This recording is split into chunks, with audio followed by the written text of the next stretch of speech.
Hi everybody. Welcome to our Overcoming Roadblocks to Diversity panel. My name is Miranda Altman. I am part of the member engagement community for Women of NAMM, and I am so honored to be here today introducing this panel of incredible women from across the industry to discuss such an important topic.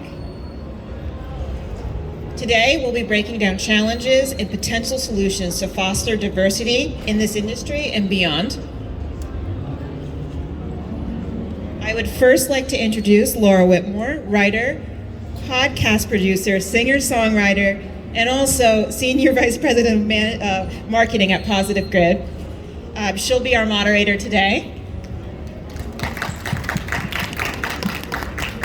We also have Stacey Ryan, Chief Operating Officer of School of Rock. We have Lindsay Love, Artist and Community Relations Manager at Taylor. And then finally, we have Catherine Wing, VP of Marketing for Roland. Everybody is in for a great conversation today. Laura, I'll hand the mic to you. Thank you so much. Hi everybody, thanks for joining us. If we're a little slow, it's because we had the She Rocks Awards last night. And I'm still waking up. From the dream. But thanks to you all for being here. It's an important topic. As the founder of the Women's International Music Network, we talk about diversity a lot. And I was just chatting earlier about how much I've learned from doing these panels myself of some of the pitfalls and roadblocks that companies face when they want to diversify, what that means, and what we can do to help smooth the bumps in the road. So I'm going to get started with just having each of our panelists share a little bit about themselves, their responsibilities, so you can understand where their perspective is coming from. So Stacey, why don't you just start a little bit about yourself, your role with School of Rock, and we'll go from there. Hi everyone, my name is Stacey Ryan. I'm Chief Operating Officer at School of Rock. We are the most revolutionary music education school out there. We focus on performance-based music education. We have 336 locations in 15 countries and about 62,000 students worldwide. My role is overseeing all of the operations, the compliance, ensuring safety within our curriculum. I have an amazing team that is out on the road all the time, visiting with owners, overseeing our corporately owned locations, working with team members, and ensuring that we continue to have a culture and create environment that we're proud of, that enriches lives and promotes music education. Thank you. Lindsay? Hi, I'm Lindsay Love. I'm the Artist and Community Relations Manager at Taylor Guitars.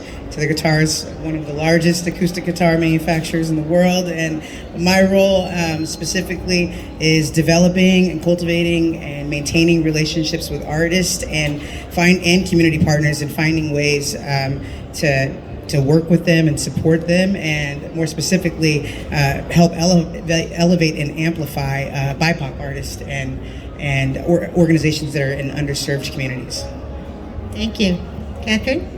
Hey everybody, I'm Catherine Wing. You guys can call me Kat though, and I'm the Vice President of Marketing for Roland Americas. If you're not familiar with Roland, we are a global Japanese company of electronic instruments, so an MI company. And my role at Roland, I oversee various teams in North America and Latin America. So what that really boils down to is United States, Canada, Brazil, and Mexico are the focuses right now in Latin America, although we are growing. And I oversee a few different teams. We have a design team, a digital marketing team, merchandising and live events team. I'm totally forgetting some very important teams here, but there's a couple others, and that's what I'm doing over at Roland. Happy to be here. Thank you all. So let's start off by talking maybe just about yourself and what motivated you to pursue your career in the music space, and maybe talk about any challenges you face being a woman in your role. Does anyone want to start? start. Just start, Lindsay. I'll start. Okay, Lindsay, go. Yeah, I was born into a very musical family. So you asked how I got into music, how I wanted. Yeah, I was born into a very musical family at a young age. My dad was a great musician, and so that exposure at an early age to all the different instruments, I found a love very early on of playing guitar, playing instruments, and it quickly was like, I want to do this for a living. And so I've been involved in some sector of the music industry for the last 15 years, whether that was an independent artist or working with organizations as a creative director and a music director, and then now Taylor. And some of the challenges I've faced, I think being young, since I said 15 years, I'm 37, so I came in really early at 22, 23. Being a young Black woman in a lot of these spaces that were predominantly male-led and white male-led and older white male-led, all the different intersectionalities that Kimberly Crenshaw talks about. I think those things, the challenges were unique in the sense of that I think oftentimes I felt overlooked or underestimated or undervalued, and I had to work through that myself with people that would speak life into me and encourage me to trust my voice, find my voice, and that my voice is 100% needed and valued in the rooms I'm in. I say this phrase often. I think Michelle Obama says it too. It's like, you belong in the rooms you were in. And I have to say that all the time. So, yeah. Thank you. Catherine? Yeah, I got into this industry at a young age too. I was a part of a musical family, grew up going to church. My mom always sang in choirs, and I didn't get that gene though, so I'm not a great singer, but started on piano and then kind of played in school band. Found drums though, which was my true calling around 17, and played in a bunch of bands, went on some tours, got back from tour and thought, my gosh, I really need to make some money now that I'm back. So ended up, realizing you could actually make a career in music. You can be a musician, you can go out and play, you can do gigs, you can be a hired gun, you can do studio work. Not necessarily I've done all of those things, but there's also, the business behind it. And all these businesses, these different brands, or, there's record labels, they're all companies that need people working there, right? And so that's kind of how I fell into it. And it has been challenging at times. A lot of what you're saying, Lindsay, resonates with me too, and I think it really boils down to kind of finding your voice, and it's okay to speak your thoughts, and it's also okay to be wrong, because we're not always experts on every single thing. And let me tell you, the people that come across like they know everything, they really don't. They're just kind of making stuff up as they go along. So we're all kind of figuring these things out, and what you said, finding your voice, really resonates with me, because if you don't, figure out how to do that, and it's not always easy, right? When you're in a room and you look around and not everybody looks like you, people want to hear your thoughts though, and they may agree and they may not. They might disagree, and that's okay, because we have to have those important conversations in order to, work through a lot of these challenges, and the only way to do that is by talking about and having the conversation. Thank you. Stacey? I'm the odd woman out. I'm not a musician, actually. I went into School of Rock as a consultant with no intention of staying, and 8 years later, I have no intention of leaving. I'm completely hooked. But I have always been passionate about music education. That's where I started my career. I did supplemental tutoring for 10 years. I worked at a franchise organization that did educational preschool for several years, and then School of Rock. So I have the same issue that I see in the music industry. I navigated more within corporate America. And what you had said, Lindsay, about if you're in the room, you belong in the room. I say that to myself all the time also, because it's easy to be intimidated, and too often I have sat in boardrooms and I sit at the table and I look around the table and I count the women and the men, the white men around the table. And it is me and maybe one, maybe two other women in the room, and the rest 14 white men.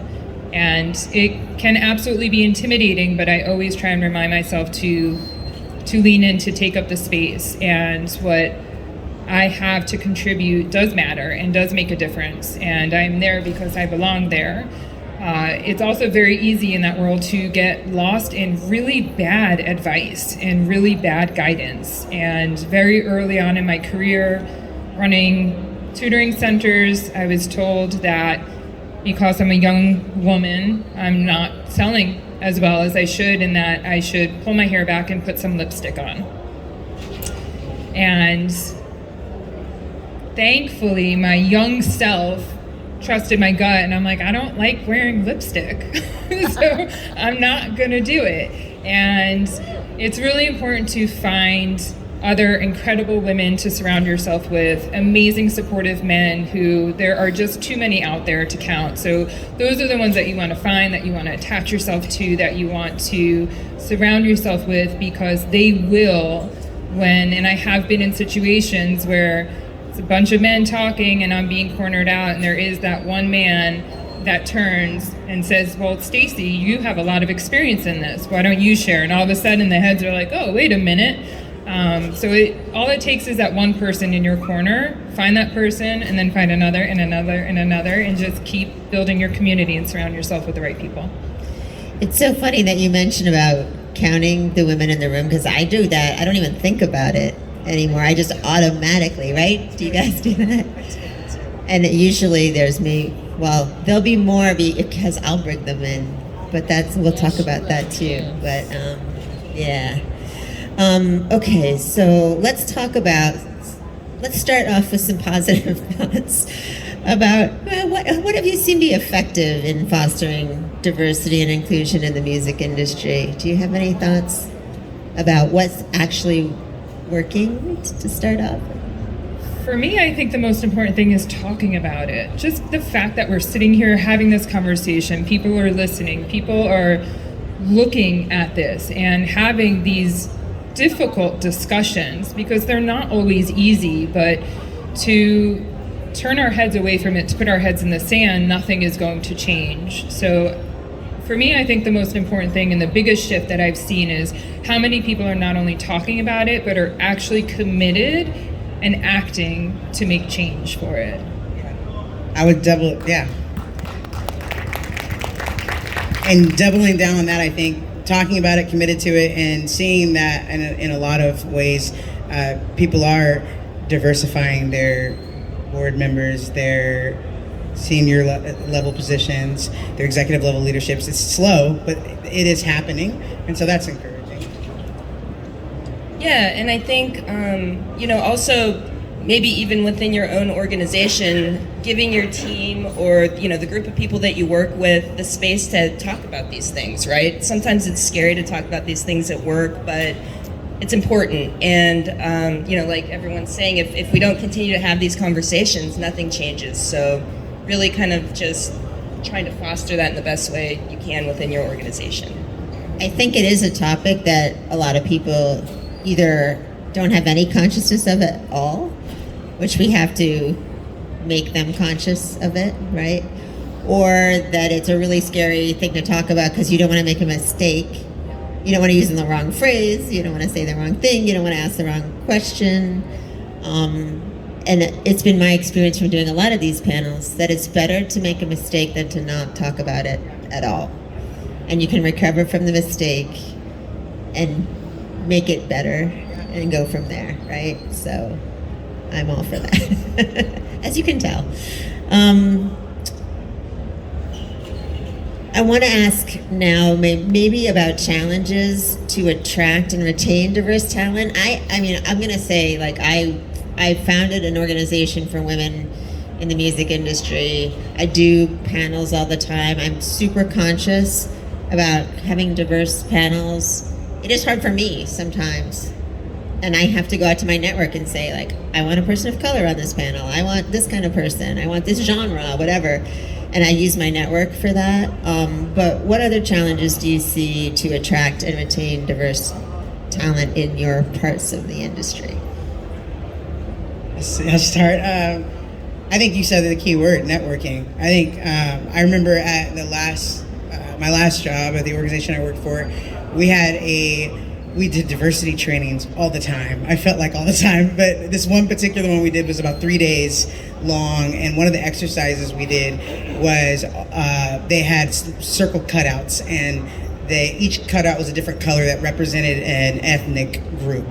And so they went through and they were asking, like, what is the ethnicity of your pastor? People put in the dots, like a white dot, whatever. What is the ethnicity of the author of the last book you read? Another dot, and so on. Big questions like that. Who'd you have a last business lunch with, meeting with? Who's your neighbor? And at the end of it, all of our white colleagues had bags full of white dots. And all of the few of us, non-white, black, and Latin, had bags that were very, very full of variety of colors for a lot of reasons. One, we're working in that space, so the book they were reading, we were reading too. But that was to show a lot, like your network, and we hire from within our networks a lot of times, especially at senior level positions, executive level positions. It's like, oh, my friend was a VP over there, they're looking for a change or whatever, and so you hire from your network. So if your network is full of the same circle cutouts, white dots, you should tap into someone else's bag or start to look at how you can diversify your bag, basically. Yeah, I mean, just to kind of add to that, and it's going outside of your network if you can't find it, right? So I've heard the comment a lot, we had this job listed and I'm open to hiring a diverse, interviewing a diverse set of talent, but we didn't get, the people applying that were diverse. So you have to go outside your network to find that, and sometimes that's hard. You just have to be open to doing it, though, or, an organization, if they're using, an agency. We do that all the time at Roland, and I'll ask the recruiter, please send me the most diverse set of candidates possible. We've, sometimes we've even asked to have the name taken off of the resume. Just really trying to put it out there that, we want to interview the most diverse set of candidates possible. So just little things that you can do. I have my grand plan in my head, but does it mean my organization is ready to do all the things? Probably not. So chipping away at it in pieces, and just keep it up. Yeah. I agree with everything that's already been said, and just want to highlight what you started with is taking that step back and looking at it from a higher level and asking yourself, okay, what have I just filled the room with? What are the dots that I've just filled in? And having that self-awareness of looking at it and saying, okay, hang on a minute, we're missing all of these other things. Let's start over and reevaluate. I think too, to what you said, Kat, like, if we're not getting applicants that are diverse, then what can we do to attract more diverse applicants? Or what opportunity, I think a lot about, can we create mentorship opportunities? Can we reach out to different communities for interns than we normally would? Like, how do you bring that? I guess it's not even just like about diversity, it's about bringing more people into our industry that have different backgrounds, different experiences. And that's always been a challenge for me too. Like, how do we get the kids to think about the music industry and not already have a preconceived notion about who we are and what we do?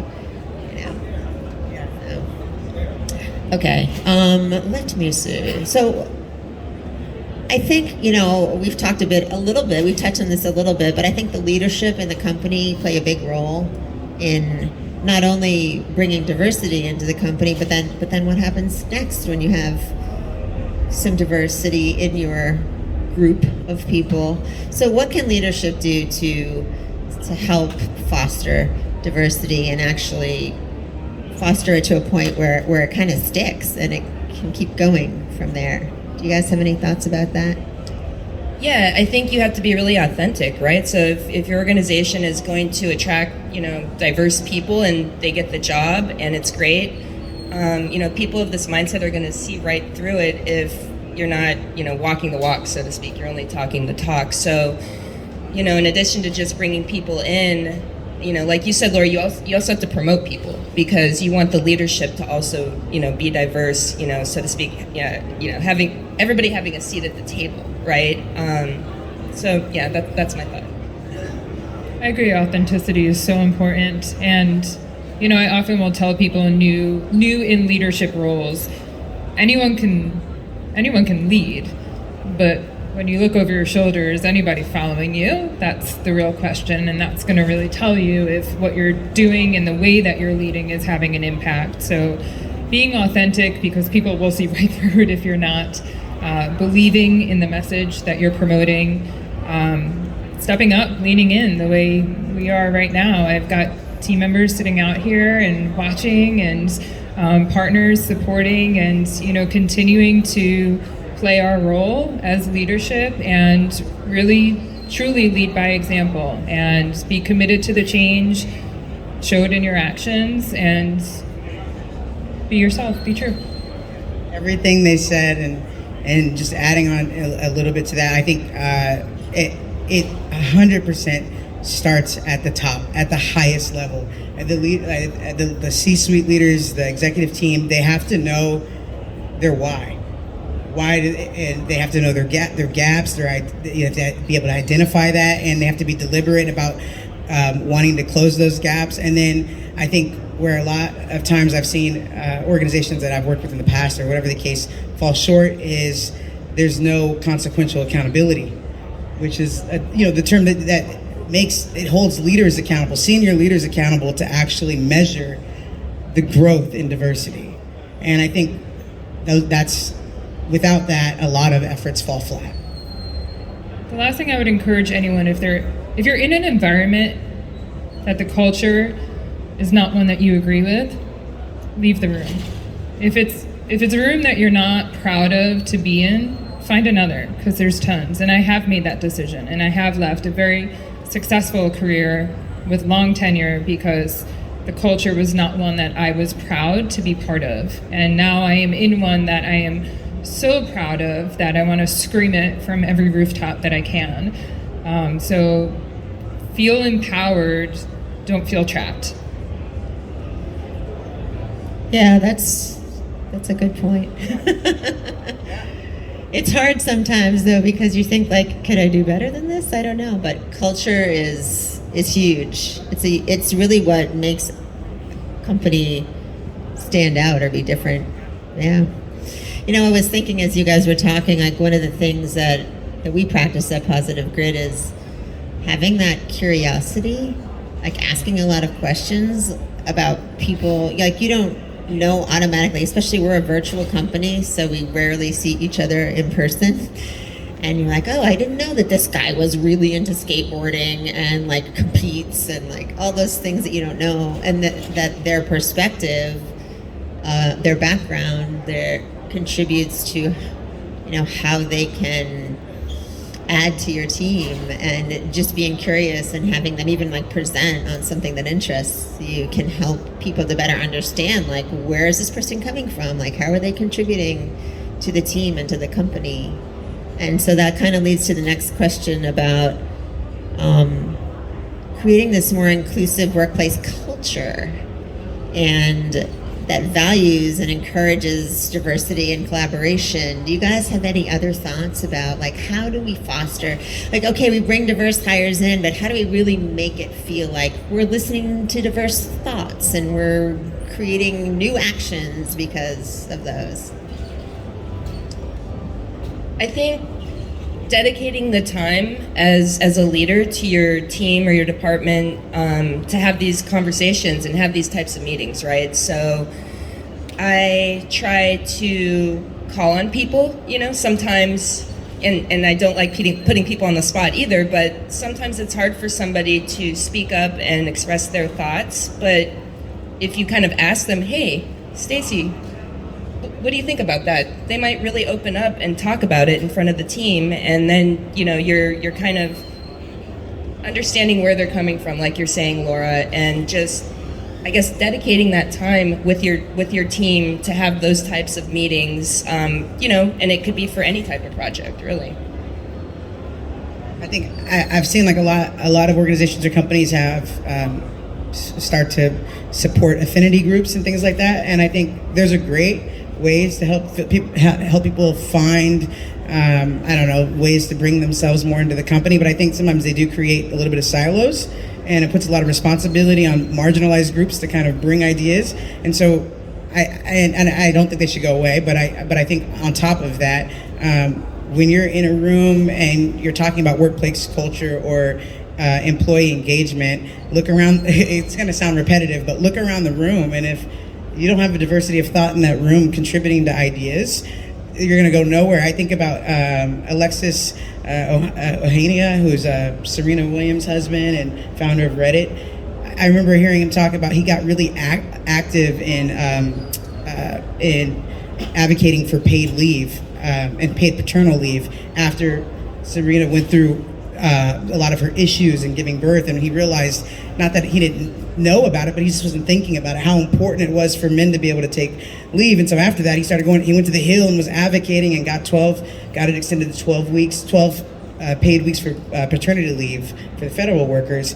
And I think sometimes it's great that happens, but when people are in that decision-making position, it's hard when you have to wait for a woman to be in that power to say, listen, we need more safe, comfortable lactation rooms. We need more opportunities for guys to be able to take off time during paternity leave. Or it's hard to wait for a person that's maybe from a different religious background, maybe a Muslim leader, to say, during Ramadan, I need an afternoon slot to pray. I think we have to look around the room of the people making those decisions and make sure that there's representation.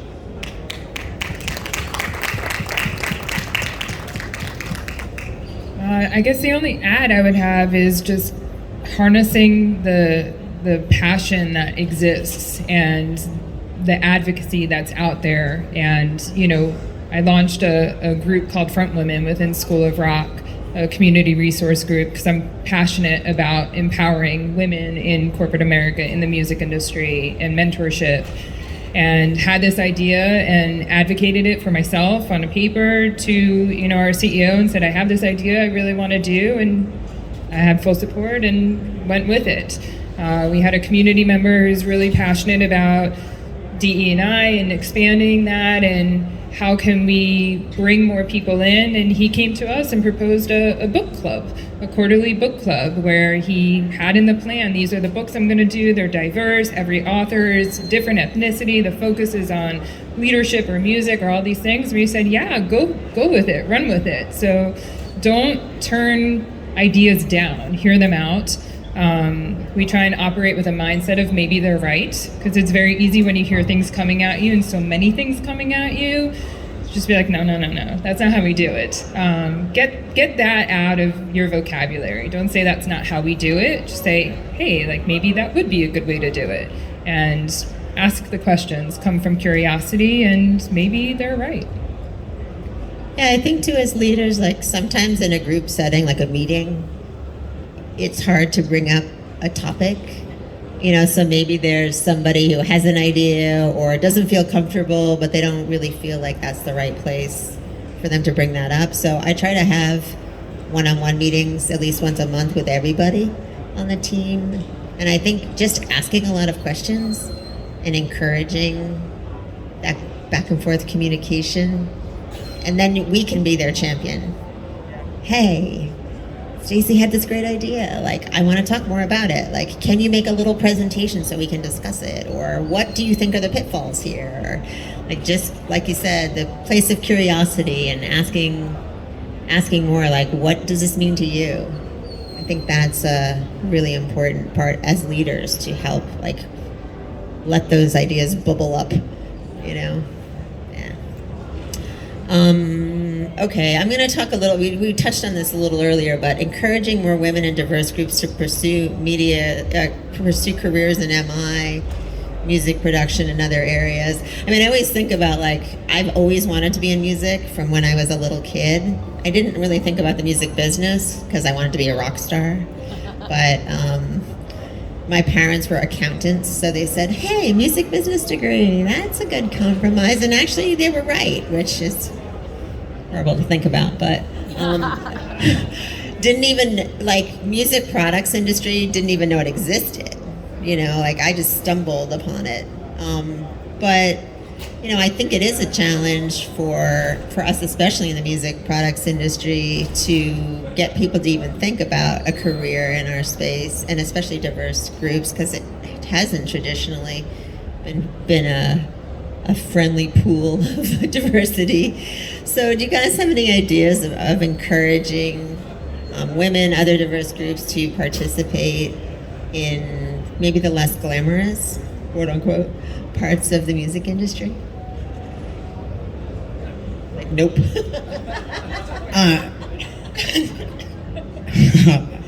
I think not to, for a second, for illustration purpose, take it out of music, but I think it was interesting in the last couple of years, the MLB has, I'm a huge sports fan, and the MLB has come out with a bunch of articles talking about why there's a huge decline in black players in the MLB, and it wasn't that way.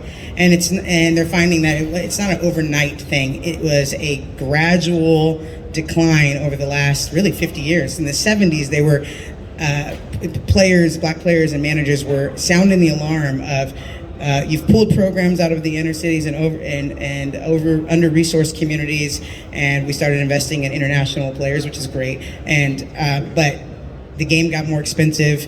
Travel ball got crazy expensive. Fields were disappearing from underserved communities. I say all that to bring it back to music. Is when now they're having issues with recruiting black players, and I think at the earliest level of exposing children and women and children from diverse backgrounds to music and music careers is so important, which is like why I love what NAMM does, on the Hill, to advocate for funding for music to be in school during the school day, which makes it accessible to everybody.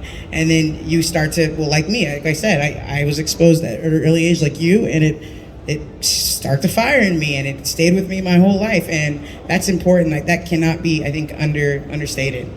We have to invest in the next generation. Yeah. Just to kind of add just one quick thought is just kind of, adding to what you said is giving access, right? Because not all kids have equal access. And so, doing whatever you can within your organization to kind of help foster that. And it kind of goes back to a lot of the stuff you were saying too, Stacey. So that's my thought on that one. I was going to say the next generation, we got them.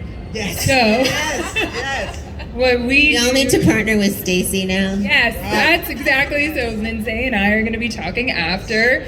But what we do from an educational perspective, and Kat and I have been doing work together for years now, we always try and highlight. And, when it's Hispanic Month, we have Instagram Live sessions with a great group of Hispanic musicians that can talk to our kids. And we do that for every opportunity that we can, and try and bring in diverse artists, because we are kind of like the parents to our students. We can say it all we want. We tell them, hey, it's important to eat healthy and exercise when you're on a tour. It means nothing. But when a rock star says it to them, they're like, oh yeah, I shouldn't eat McDonald's anymore. Okay, got it. So it's, we look to really empower and enrich our students to talk to everyone. We try and create partnerships with bands and artists that will bring our kids backstage, give them a tour of production, show them how the sound panel works, and show them all these other things that happen within the music industry other than just being on stage performing. And it's all about creating those experiences for them to raise their awareness. So anybody who's got great experiences that they want to share with 62,000 students worldwide, reach out to me, and let's do some fun stuff. Yeah, and maybe it goes the other way too. Like, if we think like, oh, we wish we had more applicants, like looking at this, whatever it is. Oh, like I always think about when I met, there's this wonderful woman named Laura Davidson who works for Shure.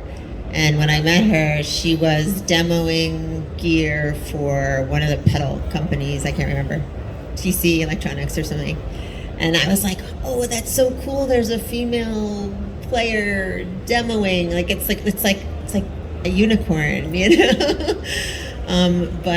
if we, talk to kids earlier and say, like, this could be a career. You can still be a performing musician and have a career in the music industry, and it all like helps everything that you do, right? It, like, you make money, you feed your passion, you get to know about all the cool gear. It's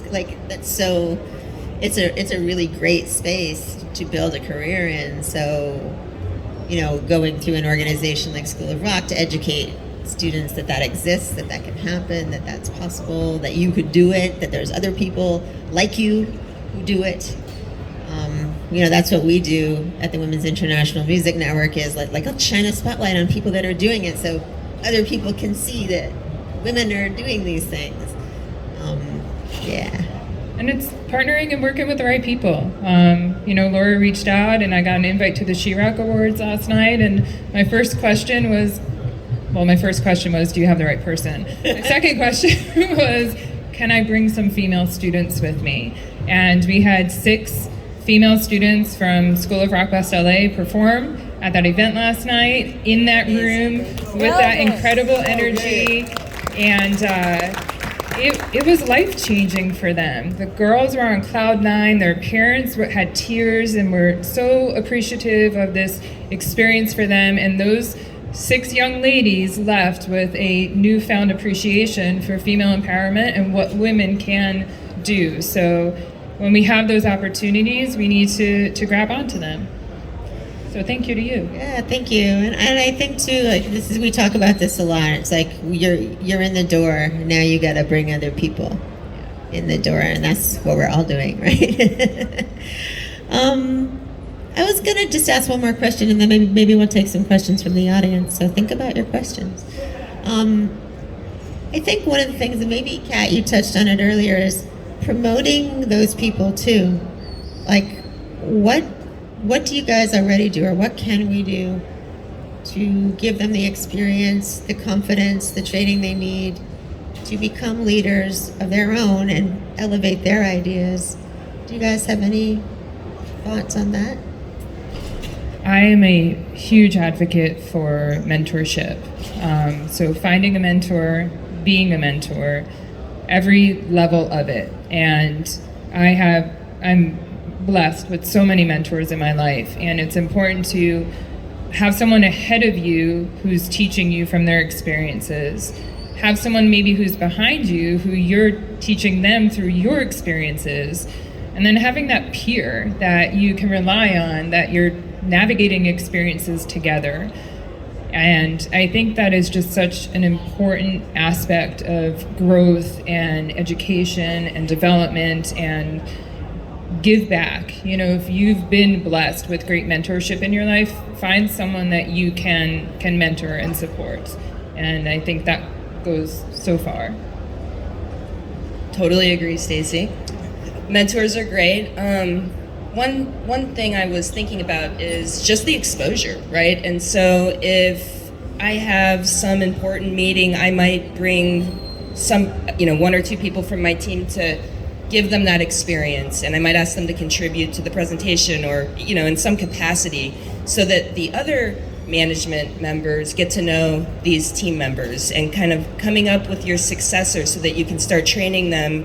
Not that I'm going to leave Roland anytime soon, but once, if something were to happen to me, my next person in command would be able to kind of take that on, potentially. So just kind of foster, I guess that's kind of mentorship in a way. So maybe that's what it all comes back down to is, trying to share your experiences with the generation behind, like you're saying. Yeah. I think that's a really great idea of bringing them along. I think too, like, sometimes people are like, I don't know how to find a mentor.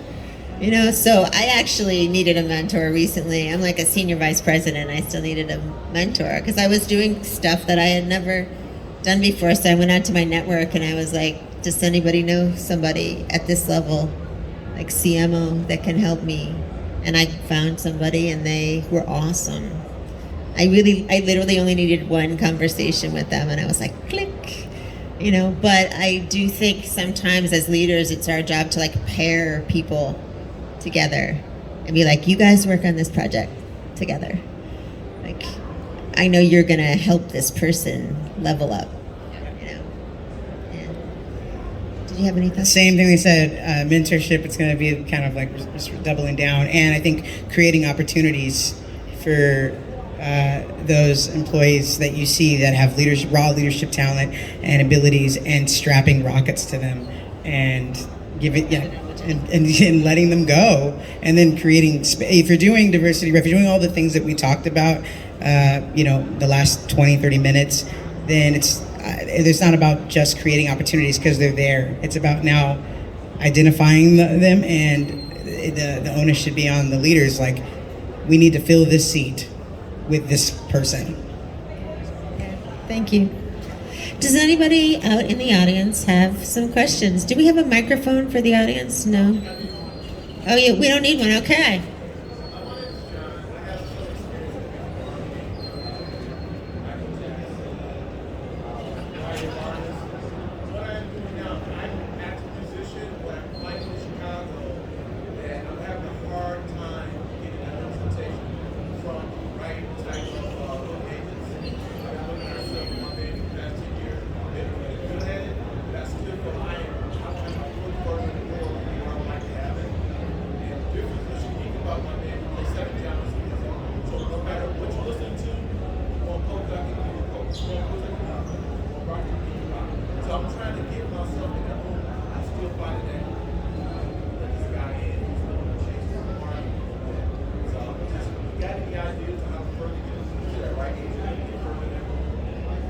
How to get into the room.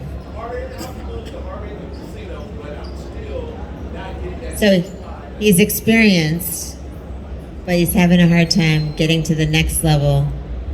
How do you get into the room? It's really hard. It is. I find it's really about showing up and networking, and like I talk a lot about, you have to show up and not expect anything. So if you can be in a place where those people are, and have a chat, like help them out with something, be generous. Like, it's like anything, you have to like show your value before they'll let you in the room. It's really tricky. Yeah, I also think I say this as like candid as I possibly can. If they're not letting you in the room, create your own room and your own table, because I think about sometimes people are a little bit slower to change, and I think about, there's an organization that we work with, that I work really closely with, they're called Black Opry, and they started around 2020, and it started by a woman who was a huge fan of country music. A black woman was a huge fan, and she realized she was the only one at these concerts. She was a journalist. She was never really invited to participate in writing about it, and she finally, just in, I think, 2020, created her own organization, gathered and said, I want to create a writing session for Black country artists and LGBTQ country artists, and they got together, and there was like over 50 people in the house. I remember going their first session, and it's just people from all different marginalized groups that love country music that have not been embraced yet, and now the platform has grown. I mean, it's crazy what they're doing, and so yeah, create the room. You don't even know sometimes, like, who else is in your and now brands are knocking on their door, because it's so like, interesting. that room is very appealing. So I think too, like, this is my secret weapon. I'm gonna tell you my secret weapon. Go to panels and then go up and talk to people. That's number one. And number two is I start a blog and interview people. Like, people want to tell their story, so you could say, hey, I'm writing about the Bookers in Chicago. Like, I'd like to interview you about what you do. And then you get to know them, and they get to know you, and who knows what could happen next. So there's lots of tricks you can get to the people that you want to talk to. Hang on. Here we go.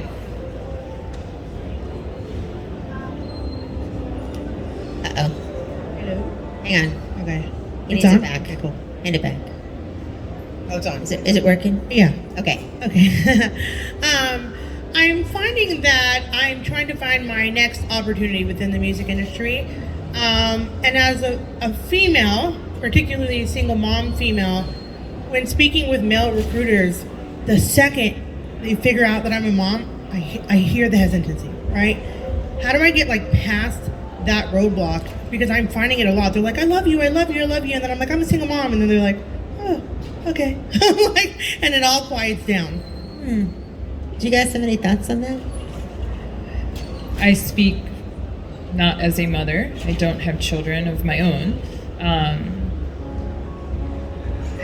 It defines you as a woman, as a mother, but it defines you as a mother. It doesn't define you as a woman. I would almost say it's irrelevant that you're a single mom, and that should have nothing to do with it. So first off, shame on the recruiters. That's one. So don't take that on you. That's on them, and throw it out with the garbage because it's not for you to carry. And it's irrelevant.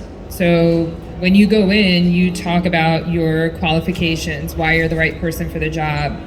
What happens in your home life does not impact that. And once you are in that seat and you're with the right people in the right place, again, that's going to be irrelevant. So one thing I've learned throughout my career that I always tell my team, health, family, always first. Work is work, and we will get the job done. All that other stuff always comes first. And if these recruiters don't understand the value of life, then find another recruiter. Exactly. Yeah, and Change the recruiting company. yeah, don't work Isn't with them. that Don't illegal even talk about anyway? it. Like, you're not supposed to talk about. I'm not a lawyer, but I think so. I'm not a lawyer, but I think that might be They problematic. can't ask. I know they can't ask. They ask you about that? Yeah, I mean, it's kind of all over, like, my LinkedIn, my Instagram, so it's very easy to tell, like, she's very much promoting her career as a musician, but, like, also it's, like, all over everything I do that I'm a single mom. Oh, I see. So I think it just comes up naturally in conversation with the recruiter, like, oh, I was looking at your LinkedIn, you put a picture of your daughter. Uh-huh. I did, and then it's a conversation. But I feel like I have to, like, wrap my, I don't know, I always feel this, like, I have to feel sorry that, like, that is, Don't feel sorry, but you may want to, during this time period, just for now, separate personal and professional. My LinkedIn is professional. I never post anything personal on there. My Instagram is now public. I do many other things I want public facing for. I do a lot of advocacy for wrongful incarceration, things like that I want people to see. But for a long time, I had it private because I was very focused on my personal, professional growth. And what was going on in my personal life on Instagram with my friends and family was irrelevant to my professional life. So my suggestion to you, just woman to woman, would be to separate the two. Focus your LinkedIn on your professional, focus your Instagram on your personal. If you want to, have 2 Instagram accounts, one private for your personal, and then one public facing, that's more of your professional. I think we can take one more question.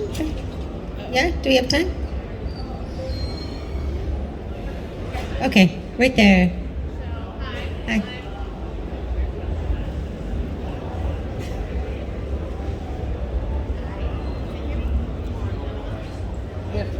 Hi. Okay. So hi. First of all y'all's are badass. Y'all's are cool. Thank you so much for this panel. This is incredible. But as a young woman of color in business, I struggle with it sometimes because I don't want to get hired because of my ethnicity. I don't want to be the one Asian in the room and I'm hired because I'll be your DEI cover of the company. I was that. Don't like being it. I don't like being the one Asian in the conversation. How do you market yourself when you're trying to be seen as professional and as a strong woman who knows what she's doing? How can I best present myself without being like, hey, I'm Asian, hire me because I'm Asian? Yeah, that is. I struggle with the same thing, often being the only black woman in a room, and I think really quickly you can identify when you're a token hire. I hate to say that term, but you can identify when it's not real, and then I'm not going to be there because nothing I'm doing is going to actually work, and that's fine. But I think Donald Glover recently talked about being the diversity hire on Third Rock, and the writer actually, the head writer said that, and how it caused him to have a lot of imposter syndrome. So I think don't take those roles. You can always, companies are going to authentically reach out and they're going to want to hire you because they want to diversify, which is what we want. But if it ends up being performative, you'll know really quickly, and then there's nothing for you to do there. And I think that's the hard part of what 2020 did. It accelerated a lot of what I think was naturally progressing, and a lot of companies reacted to a moment instead of growing with a movement. And I think when you react to a moment, it's like, we gotta get diversity, but then you're not ready for it. And you haven't asked the why. You haven't figured out what you need to do to make it a safe place. And but what growing with the movement allows is, like, you're doing the hard work, you're laying the foundation, you're diversifying from the top, the boardroom, and you're allowing for real systemic changes. So yeah, don't be in those rooms once you find out. But also, can any company in this industry afford to hire somebody just to have a diverse person on the staff? I can't. Like, I want the best person. Yeah. Personally, I would look for adding a diverse person because I believe in that. Yeah. But there's no way I'm hiring somebody if I don't think they can do the job. Yeah. And I guess that's what you have to ask questions too when you're being interviewed, right? Like, what is your hope for this role? What is your hope for me? Like, what do you see from me as I fit into this company? And then, like you said, you'll know, right? You'll know. But that's really tricky, right? Because sometimes, maybe you don't know until you're there. Yeah. And often the person interviewing you might not be the real person that you're working with on a daily basis too, so. Well, that was like my situation right now. I was hired by like a Fortune 500 company, and I'm trying to do the research because I was hired through a recruiter. So I was like, well, this makes me a little nervous. Your whole board of directors are old white men, one woman on marketing, because of course it's marketing. That's the only place women seem to be in. And it's intimidating because I got my foot in the door. I got hired by the company. I'm like, okay, great. So I'm going to be the change here, I guess. I'll join the DEI committee. I'll see what I can do to make more people like me feel comfortable being in the conversation, because it's really scary. But I also, like, I worked with SCORE, and like I worked with them, and all old white men who were like, how can I be diverse? Like, they just don't know how to do it. And when I think when they authentically want it, like what we've talked about up here today, they're going to listen to you. They're going to listen to suggestions, and they're going to grow. When you ask for questions, how are you going to support me? I can't be the only one. How are we going to add more staff that's diverse? Whether it's more people, more women, more people from the BIPOC community, more people from the LGBTQ plus community. How are we going to build on this? And again, if companies aren't really ready for it, then there's nothing you can do. And I think that's why we're seeing a decline in a lot of CDOs that were hired in the last 3 years are resigning, and why a lot of diversity committees are disbanding, because there's no real change, and there's nothing you can do if you're not in a position of decision making. But it takes time, and you do have to step into that role. You have to step out and take that role to see if it's true, and then you have to just trust yourself, I think. Yeah. I think you can do it. I do. I could tell. Agree. Yeah. Agree. Yeah. You can do it. I think you can do it. I think you can do it. Because you could just own that and then be like, all right, I'm gonna like really break down some walls here. It's like small. Like, I was in another DEI conversation that was happening yesterday with Gator and with Reverb, and that was really nice because it's small things. It's leading by example. Like, I was just talking to people at work that I was raised in Pennsylvania, so I naturally say y'all, but I'm choosing to say y'all now because I don't like saying hey guys anymore. I don't want to say hey guys. I want to say hey woman, what's up? Yeah. So I'll say y'all. All right. Well, thank you guys so much. Thank you all for being here. And thank you, NAMM, for hosting us. Appreciate it.